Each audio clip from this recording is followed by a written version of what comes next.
When we talk of Gandhi, there is truth, non-violence,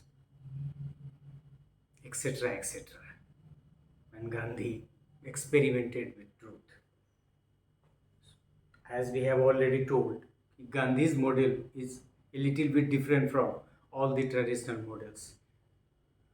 Gandhi experimented with truth and non-violence throughout his life and used them as weapon to make India free from the subjugation of British rule.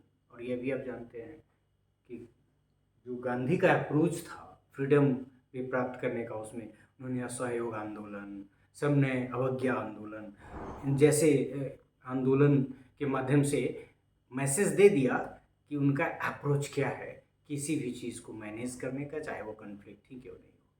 So he has provided a technique of conflict resolution which is based on the principle that psychologically change in parties underlies all the conflict resolution. और एक तरह से आगे आएगा कि वो hurt के परिवर्तन में ही विश्वास करते हैं, किसी समस्या के समाधान में नहीं. तो वो साइकोलॉजिकल चेंजेस मतलब आपका आप में चेंज हो जाए आपके शत्रु में ही, वो आपको दूसरे ढंग से समझे और तब कन्फ्लिक्ट का रिजोल्यूशन हो. It rest not on threat, धमकी पे नहीं, वहाँ जो था violent and compulsion that normally इंटर्स into the process but on changing the heart of the opponent. वही मैं कह रहा था कि वो ये जो कन्फ्लिक्ट मैनेजमेंट है वो थ्रेट पे नहीं, वायलेंस पे नहीं, कंपल्सन पे नहीं, किसी को अब दबाना नहीं है, कम मजबूर नहीं करना है. It normally इंटर्स into the process.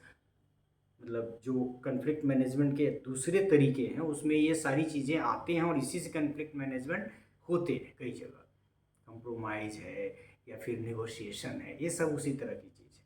But on changing the heart of the opponent, दिल जीतो. Threat, violence, use of force and subjugation of the opponent seldom resolve a conflict. और गांधी का सीधा मानना था कि इन चीज़ों से कन्फ्लिक्ट का रिजोल्यूशन नहीं हो सकता है और यदि हो भी तो वो परमानेंट नहीं है. So that is not the real conflict management और real conflict resolution as per Gandhi. So Gandhiji's technique appears the only rational alternative. और बहुत लोगों का मानना है कि जो गांधी का अप्रोच है conflict management का, that is the rational alternative and that is durable as well. It seeks to bring about a transformation of perception and change of heart among the opponents. ये कह रहा है कि conflict management में perception ही बदलना चाहिए, perception को change करने का प्रयास होना चाहिए और उनके हृदय को परिवर्तित करने की कोशिश की जानी चाहिए ताकि वो कन्फ्लिक्ट को जो रिजोल्व करे तो परमानेंटली करें और एक कंडीशन में रिजोल्व हो तो उसका इम्पैक्ट दूसरे कंडीशन में पड़े.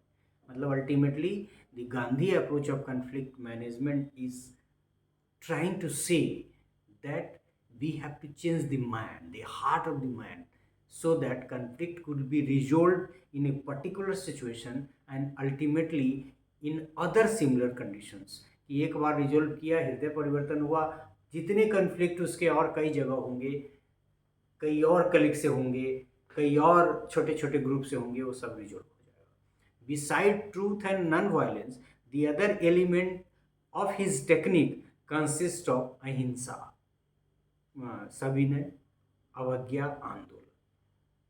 हिंसा नहीं करें. कंसिस्ट ऑफ अहिंसा which in essence means love and respect for the others. मतलब अपने को इतना ज़्यादा नम्र बना लीजिए कि आपकी नम्रता के सामने एक क्रूर से क्रूर आदमी भी पिघल जाए. It implies action based on refusal to do harm and a state of positive love. हम आपका विरोध भी करेंगे लेकिन हम आपको हार्म नहीं करेंगे और इसी से आप धीरे धीरे द्रवित होंगे और फिर कन्फ्लिक्ट रिजोल्व होगा. और दूसरा पॉजिटिव लव, हम आपके वेलफेयर के बारे में भी सोचेंगे. The whole strategy implies not only a state of harmlessness but also a more positive love and respect for one's opponent. Gandhi ने कहा है कि पाप से घृणा करो, पापियों से नहीं. ये कन्फ्लिक्ट मैनेजमेंट का कितना बड़ा सूत्र आप इसको मान सकते हैं। जो व्यक्ति है उसके विचार को हमको बदलना है, वह व्यक्ति मेरा दुश्मन नहीं है, और इस भाव के साथ कन्फ्लिक्ट मैनेजमेंट की कोशिश की जानी चाहिए एज द गांधी। तो हार्मलेस वे नहीं होना चाहिए, और हार्मलेस होना ही काफ़ी नहीं है, बल्कि वो पॉजिटिव लव और ओपोनेंट के प्रति प्यार और आदर का भाव भी होना चाहिए, दिखना चाहिए।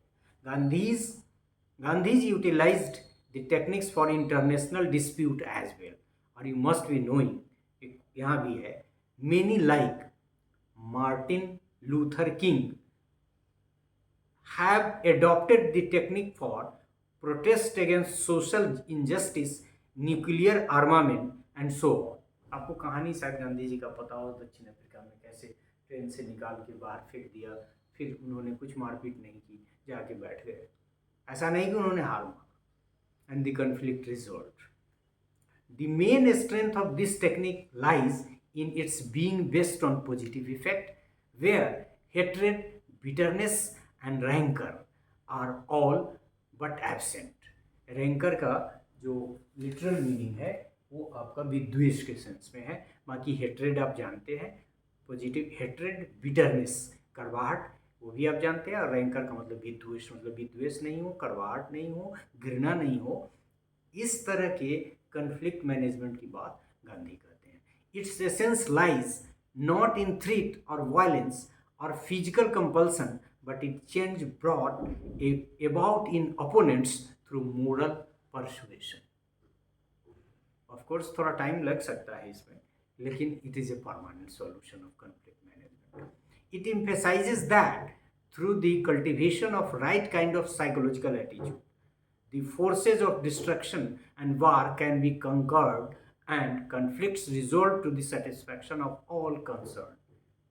मतलब वो इस तरह का जो सॉल्यूशन होगा साइकोलॉजिकल एटीट्यूड के परिवर्तन करने से, डिस्ट्रक्शन और वार को अवॉइड करके, जीतने की प्रवृत्ति को छोड़ के, तब वैसे कंडीशन में जो कन्फ्लिक्ट रिजोल्व होगा that will be of satisfactory level. In this kind of conflict resolution there is no winner and loser.